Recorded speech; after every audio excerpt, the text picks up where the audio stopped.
Hola, sóc la Cristina Owen i llegiré el Salm 11, per al director, de David. En Javé confio.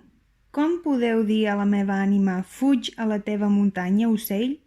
Perquè heus aquí els malvats tiben l'arc, posen la fletxa sobre la corda per llançar-la en la foscor als rectes de cor. Si els fonaments són destruïts, què farà el just? Javé és en el temple de la seva santedat.